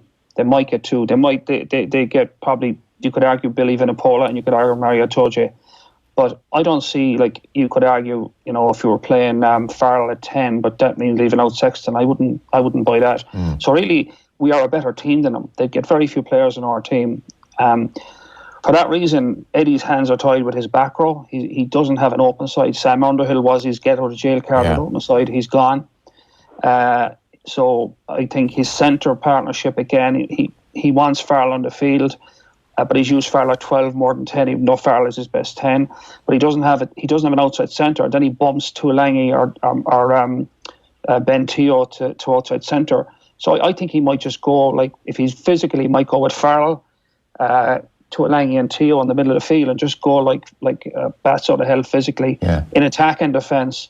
I don't think he can beat us playing rugby. I think we're a better rugby team. Okay. And then the pack he has has got physicality written all over it. So I would think it's going to be a hugely physical game. And for that reason, I think he'll go route 1 rugby and try and basically beat us up. And it's possible, but I don't believe they have the horse. I think we can match them at that as well. So I think Eddie Jones has a lot of headaches coming into Dublin. Yeah, so that's one way of going about beating Ireland from Eddie O'Sullivan. Alan Quinlan's here. Maybe we're setting ourselves up for fall here, talking ourselves into England only have one way of beating us. But it feels that way at the moment, that they're going to have to batter us or they're not going to beat us. Yeah, I think that Eddie Jones has spoken about the aerial battle and the battle at the breakdown, and that's going to be key, and it's a key in most games, set piece and what you do with the ball when you have it then. But if he picks Tuilagi, and like Eddie's saying, Tuilagi and Theo and Farrell, that's a very physical kind of 10, 12, 13, so that'll be an area that they will try and target. And I think, look, if I was Eddie Jones in England, I would try and, you've got to ruffle Ireland up a little bit to have any chance of beating them, because they're a very good side and they're very organised and resilient side and abrasive. So get in amongst them, rattle them a bit, and you can do that physically. And Ireland, I wouldn't say they physically dominate teams, but they physically impose themselves and they wear teams down and they back their fitness and their continuity, the way they can hold on to the ball and they can. So it'll be no surprise to see England. And traditionally England, I think sometimes they've criticised, and John Mitchell is talking about Ireland boring teams. They're going shy, John Mitchell, that's what I say. Yeah, come on. England have always traditionally. What are you talking about? Yeah, exactly. Out-muscle people, and you look, they won the World Cup final in '91. Eddie Jones was coaching, and his Australian side were criticising England and for being up the jumper team, and because they were so big and powerful, and our Australia outfoxed them with kind of more open rugby and stuff. So it depends. It's horses for courses, who you have available to you. With the Vunipolas back, they'll be very direct. They'll try and get them off around the fringes of the breakdown, or around the fringes of the ruck, and making a lot of carries. England won a World Cup playing 10-man rugby. Yeah, they did. And they reached another final playing 9-man rugby. This is about winning. I think they're trying to go at Ireland a little bit to go away from what they know well. Well, wasn't it the worst goaling of all time? Like, John Mitchell from nowhere, like most Irish fans probably just now aware of the fact that he got the gig last September, that his predecessor was somebody who kind of clearly had a thought pattern. Paul Gustard, was a really good... Wolfpack was a thing that, I understood exactly what they were trying to do. It sounded a bit weird, but okay, fair enough, it was a thing. With Mitchell, it's like, really? You're going to come and give us It was a very risky appointment, not on ability, but on personality, because if you're coming off a bad year that they had under Eddie Jones, a little bit of player unrest, a little bit of talk of overtraining, too much contact in training. That was well documented last year. Even the week of that game in Twickenham when Ireland won the Grand Slam, they overtrained and they were doing a lot of contact, and players were giving out about that. Not publicly, but that stuff gets out. And then you appoint someone like John Mitchell, who's a colourful past, if you like, with how he deals with players, how he talks to people, management. There was player unrest in 2008 in the Western Force in Australia, where he got suspended and there was an inquiry. players didn't want to play for him. He was abusing people. It was alleged he was abusing people, and that story got out. But there was a player revolt. It was the same in the lines in 2012. One particular player tweeted recently saying, last year, saying that he was up for renew with the Blue Bulls, and South African Rugby Union were part of that process, and he was pleading publicly that they don't renew it because it was the worst decision ever to allow him to come into South Africa. He played under him in the lines in 2012 when the players revolted. They wanted him out, and they got him out. And the story was that it was abusing players, staff, people in This is verbal, obviously, yeah. Verbal abuse. And look, I can understand in a sense that he's a bit of an old school approach, he was a hard player when he played. And that's what Eddie Jones is too, though, right? He's had 16 jobs, 16 kind of coaching positions. Why did England appoint him? There's obviously a connection. I think Jones and himself worked a little bit in South Africa when Eddie Jones went there with the Sharks. And Mitchell brought him in there, so they obviously have some sort of a connection because he wasn't someone that was just pushed into the job by the England Rugby Union. And reportedly, they paid $200,000 to the Blue Bulls in South Africa to get him. It's mind-boggling stuff. I read a piece that Stuart Barnes did a few months ago when he was appointed, and I thought it was bang on, you know what I mean? You're spending not alone his salary, but you're going getting someone who he may work really well for him and may suit Eddie Jones' style and mentality, but I don't know, it's a bit rich for him coming out talking about boring rugby when he was one of the people who he was the main person who finished Christian Cullen's career in New Zealand, where he dropped him off the All Black squad for being a star, and that was his own words, for being a star. So he limped out of the World Cup in 2003. So it's not it sounds like I'm racking up all this stuff to go against him, but it's context. Yeah, to be fair to him, is it tongue-in-cheek? He adds a little bit of, well, look, Ireland are a very good side, and they're a great side, and they're resilient, and they're very well coached, but that's quite insulting to come out and say that they're going to board a SHIT. That shit, we're on the internet, it's fine. Pardon? They're boring the shit out of us, yeah. Okay. And look, maybe it's just part of the mind games. If you go back to what Eddie Jones came out with 3 years ago now, it's about the kicking game that he was thinking of getting an Australian rugby, an Aussie rules team in to train against him because Ireland kicked so much, when statistically it was proven that England actually kicked more in that Six Nations than Ireland. So he has to get his stats right. Didn't get him right then. Then he spoke about Johnny Sexton's welfare and his parents should be concerned. Last year he called us the scummy Irish, which I thought was good fun now, to be fair. And it was it was a lunch, it was a bit of crack that was supposed to be behind the scenes. So much. 2 weeks ago or a week and a half ago, he's talking about Johnny Sexton have a direct line to the referees. They're doing a lot of talking, and it's kind of racking up. I don't think Joe Schmidt will pay huge attention to it. It won't affect his thinking. See, I would have agreed with you, right? But then I was making the example earlier on of the New Orleans Saints taking something that one of the LA Rams guys had played and then putting it in the stadium, and every time the ball was out of play, the stadium would go mad, and this guy's like, he's coming to our house. Yeah, no, they'll be aware of it. Big screen. Absolutely no doubt about it. 15 minutes in, John Mitchell's head. They'll be boring as shit. That's what I would do if I was in control of the big screen this weekend. They'll be very, very aware of it. When I say they won't put a huge focus on it. They'll try not let it distract them, but they'll be very conscious of it. And if Ireland beat England on Saturday, will they have a bit of... Take up Stockdale underneath his try when he scores, does it over the head, and there's a poo emoji. Yeah. Straight over to John Mitchell. But look, it's just part and parcel of what I think they're trying to do is they're trying to rattle Ireland a little bit here and create a little bit of uncertainty, and maybe these comments will kind of think, oh God, Ireland need to play a bit more, and will the players actually, will they slow the game down, will they control the tempo of it? Because Ireland are very good at that.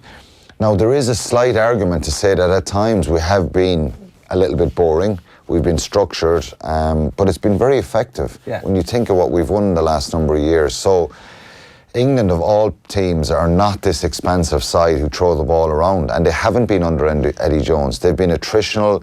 He's relied on trying to beat teams up, kick a lot, smother teams, and obviously if there's opportunities, then the individual talent kicks in, and they have a fair bit of pace and power in the back line, but they don't throw the ball around willy-nilly, and haven't done under Eddie Jones. Like you say, it's not going to get to Joe Schmidt. I often wonder if these comments are never directed towards Joe Schmidt, but towards the players as individuals, because Eddie Jones made a comment as well a couple of weeks ago about Ireland being an extremely well-coached side, and it's always about Ireland being well-coached, never any credit for actually there's some individual brilliance in the squad. Yeah, that's it, and I think it does give a little bit of motivation. If I was one of the players there, I'd want to prove them wrong. You don't publicly speak about that, but you've got to try and not let it distract you either, and stick to what they've done really well. Their preparation has been a little bit, for all the sides, it's a little bit shorter in this window because they've only 2 weeks to prepare. England are still out in Portugal. They put a video up online of the winger catching the ball with one of the coaches kind of waving one of those kind of floatable things that you do in the snakes that you bring in the pool, those inflatable things that you shake, waving that in front of a player. I thought it was a bit condescending. Was it kind of aimed at, a little bit insulting towards Ireland on Saturday? Why did they put that stuff up there? So what was the point of it? The point of it was it aimed at Ireland? Oh, we're going to face a load of kicks again in Ireland on Saturday, and it's going to be typical Ireland, and they trained with kind of smooth balls with soap on them, the players, and they're releasing kind of these statements and letting this stuff out. It's a psychological thing as well, Would you say we're in their heads a little bit? Absolutely. Like if you're Joe Schmidt looking at that, you're going, well, our job here is done. Let's start planning for the next week here and take a little bit of the focus off this, because there's no planning for next week. They've got to stay on cue. Whatever we do, don't talk about any of this stuff. Don't engage with it. Don't because it's a really badly run war of, we're not talking about the Russian version of the CIA here. We're not talking about the CIA here. We're talking about like a bunch of chumps sitting in Twickenham going, how can we upset the Irish? Let's do some videos. Like, it's schoolboy stuff. I don't think it was directly aimed, but it was. They didn't show much footage of their training camp in Portugal, bar this scenario where one guy's waving one of these rubber inflatables or those snakes at the wingers catching the ball, trying to distract them. So it'll be interesting. It'll be interesting to see. Look, I think aside from any of the mind games, Ireland are a side that I think they fear. They definitely fear Ireland. We killed them last year. We did, yeah, but to be fair, I'm quite nervous about this English side because I think he's close to a full deck.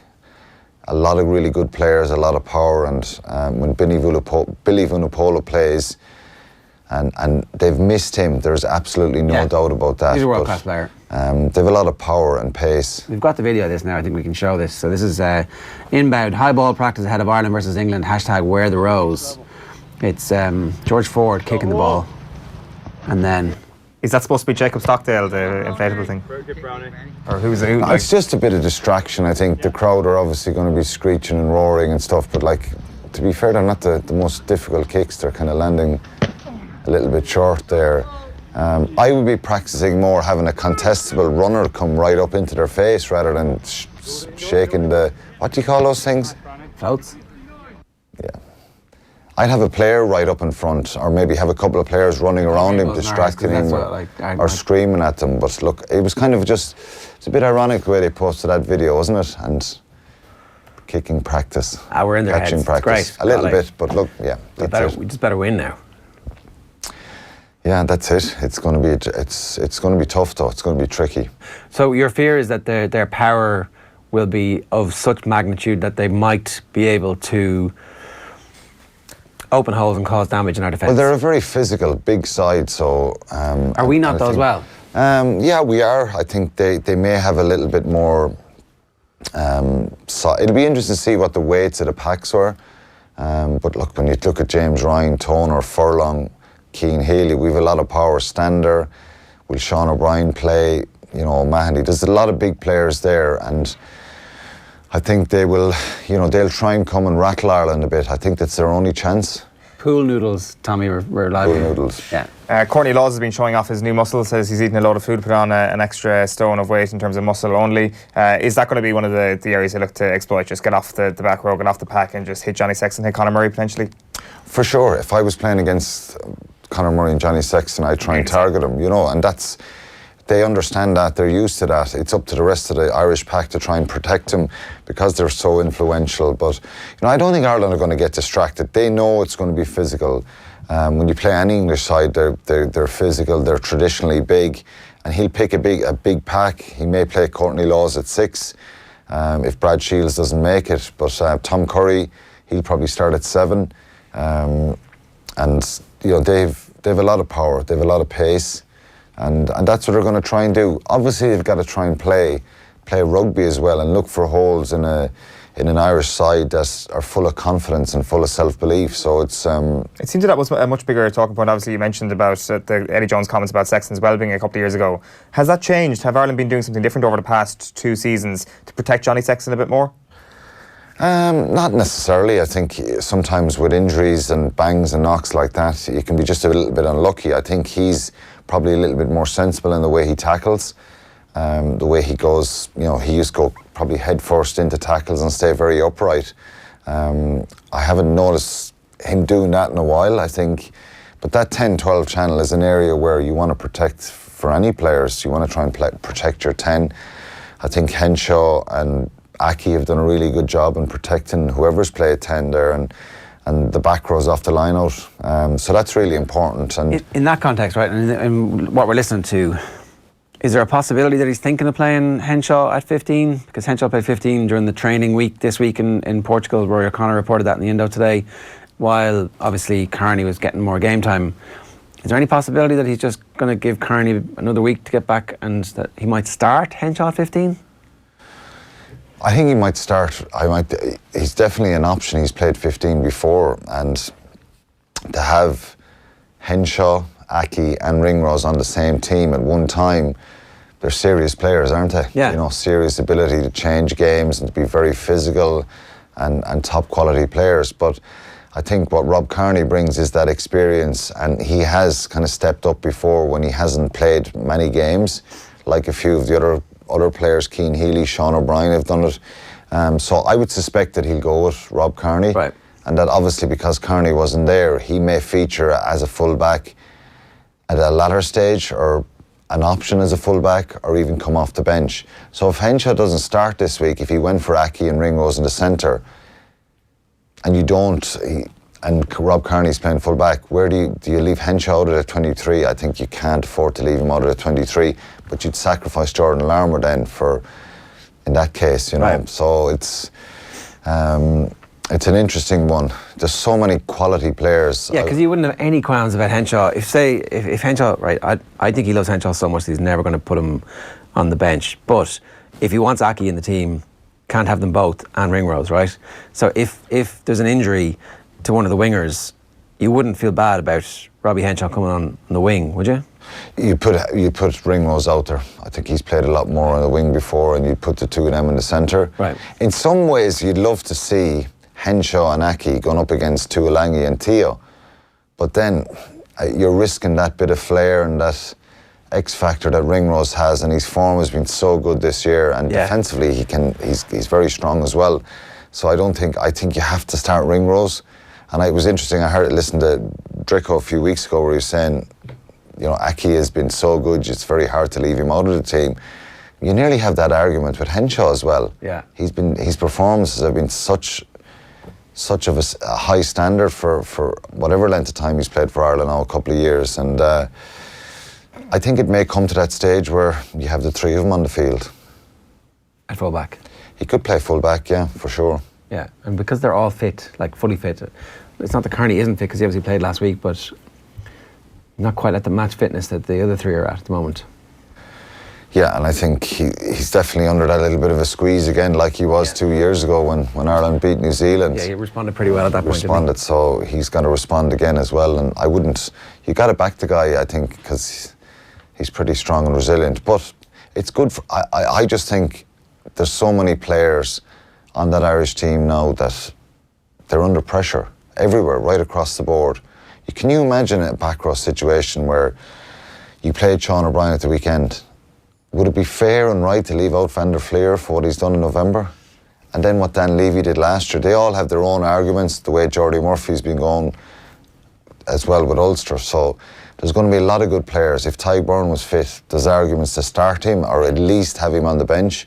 Then the way Henderson has responded, it just goes on and on and on. And people like me who've got to pick the team and maybe speculate what's the team going to be on Saturday, you feel like you're insulting players because it's so difficult to kind of split who should you start, who shouldn't you start, who would you go for this game. And that's a great position for Joe Schmidt to be in, to have that kind of depth right across the board. Are you starting Van der Fleer at 7?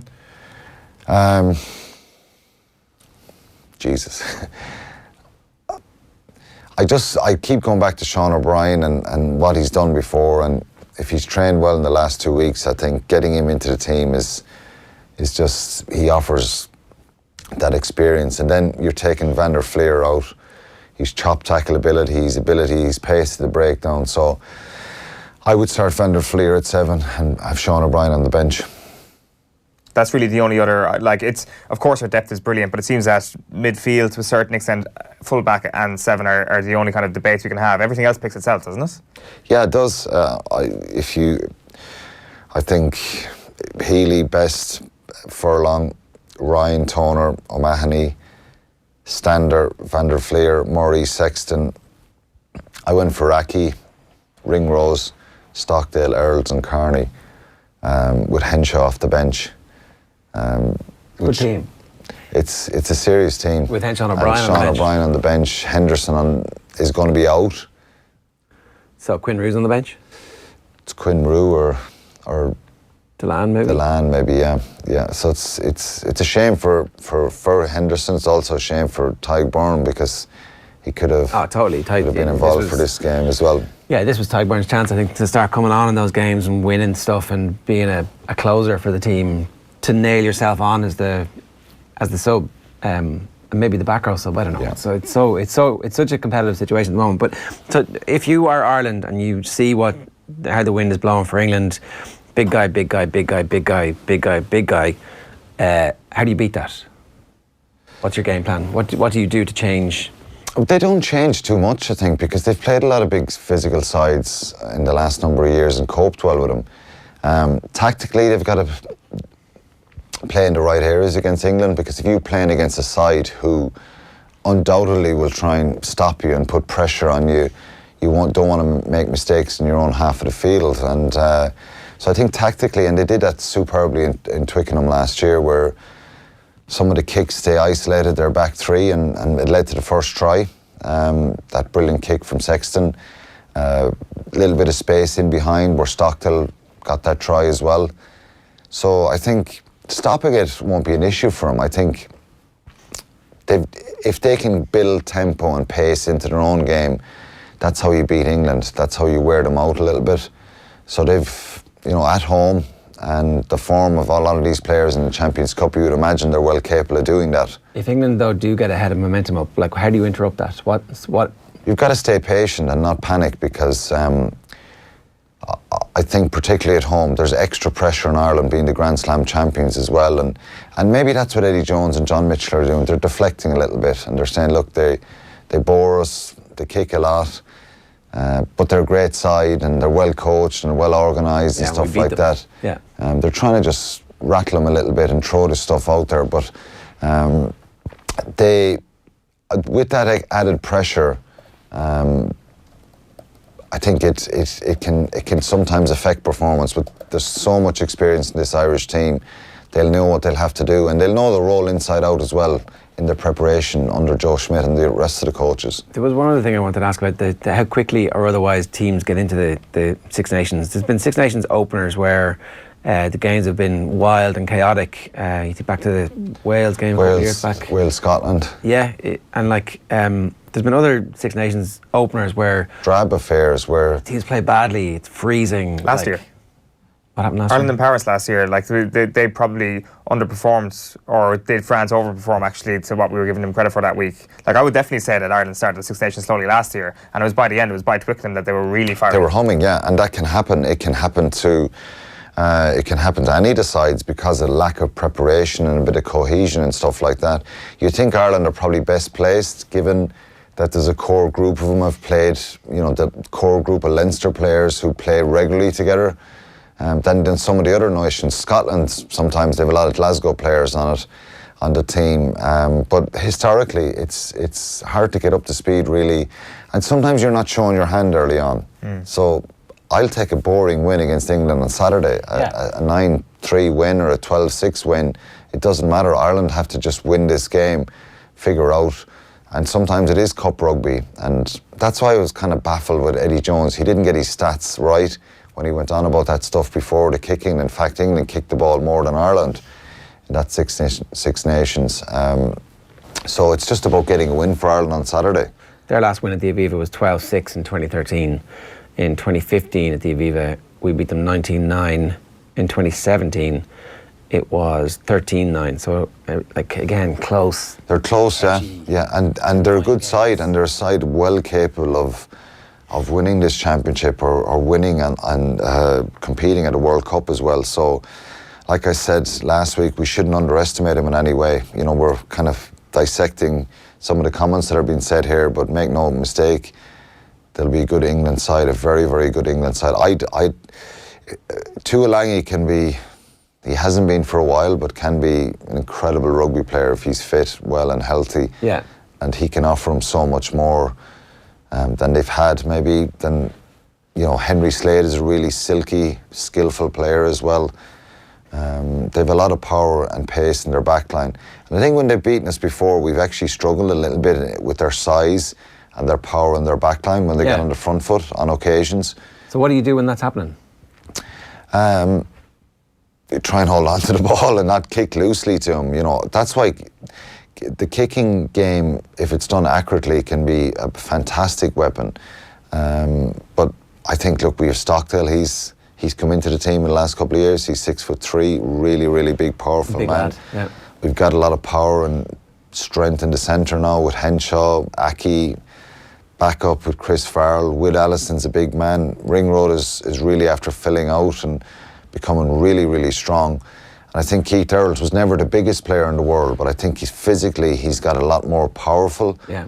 And he's shown that he can, really cope with that physical side of the game as well. So there's a lot of strength in Ireland now as well. Stuart Hogg's in the papers today saying that he thinks Scotland can win this whole thing. They've got Italy at home and then Ireland at home next week, so it's a perfect start. I think the crucial game for them is if they can beat Ireland.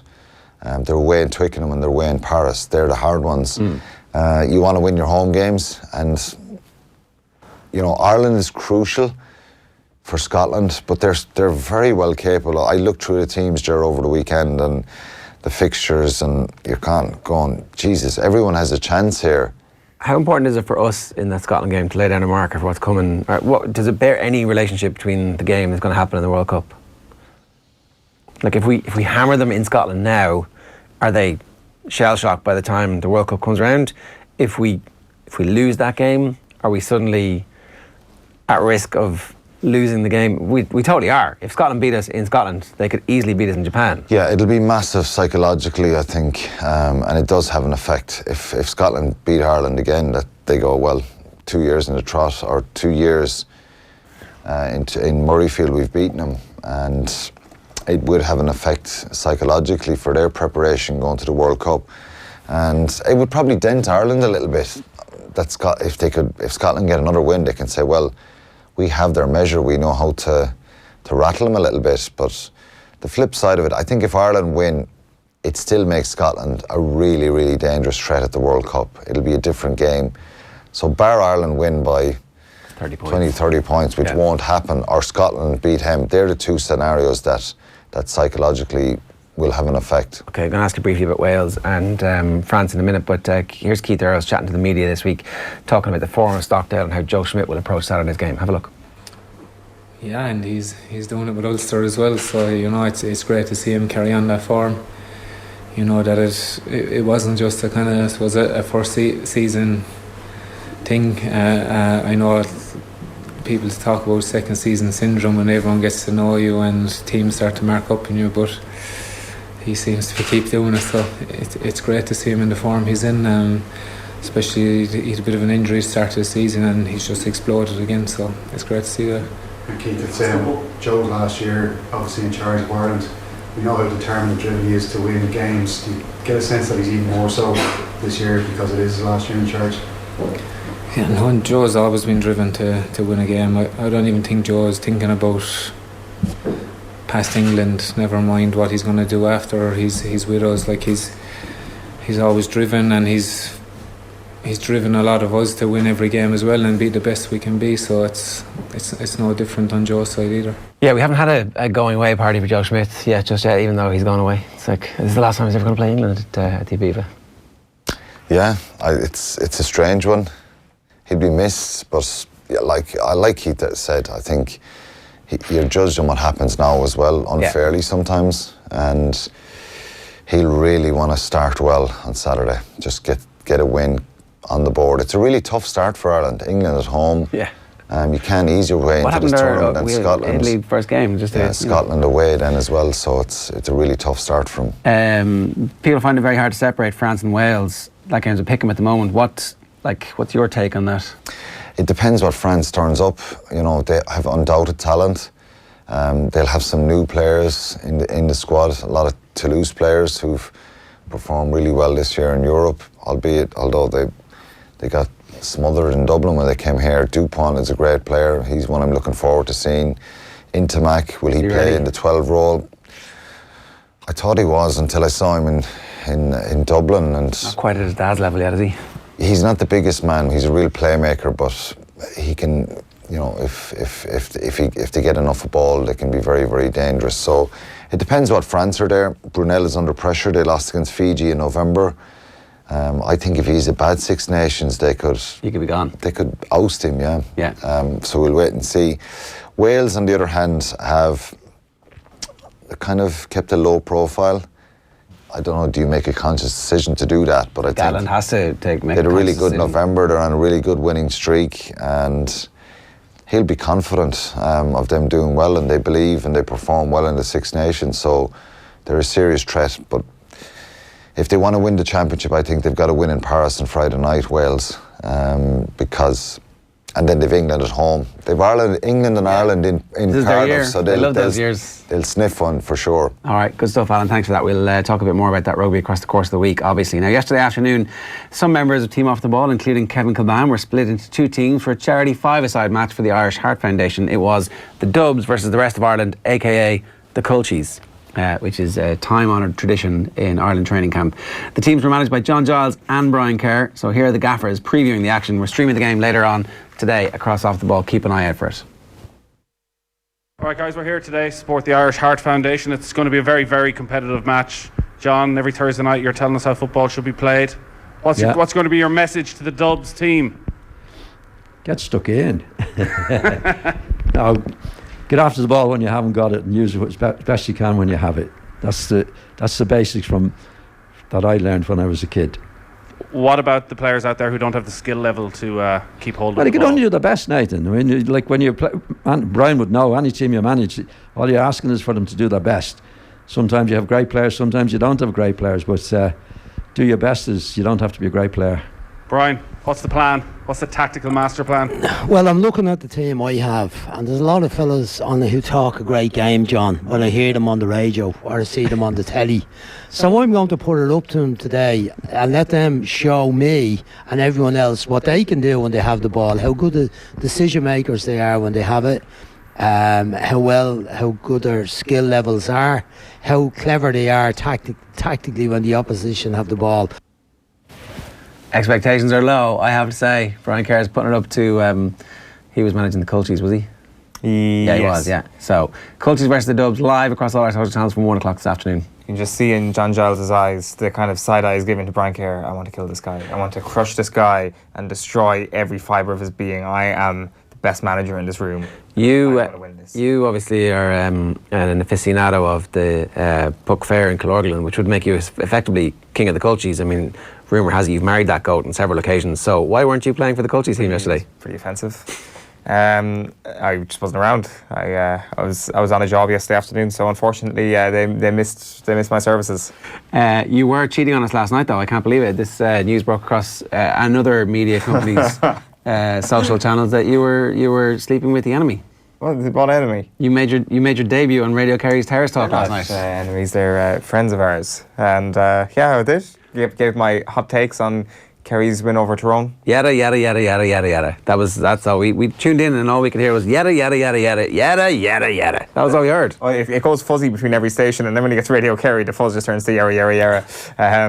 No, I think once you're in the company of your own people, you are safe enough to actually say what you really think. Yeah. So there was in. And you got top billing ahead of Tomas O'Shea. If I'm Tomas O'Shea's agent, I'm on straight away going, hang on a second here. Hang on a second here. Who's this chump? That is a bit unfair on Tomas O'Shea. I don't know why I got top billing there. I was on a 6:15. It was good fun giving my takes, giving away little nuggets of information as well, which I actually forgot to give on Off the Ball yesterday morning. There was something you kept the good stuff back for your Kerry folk. It actually turned out I was coming away from the studio yesterday. I was like, there was a couple of nuggets that I picked up.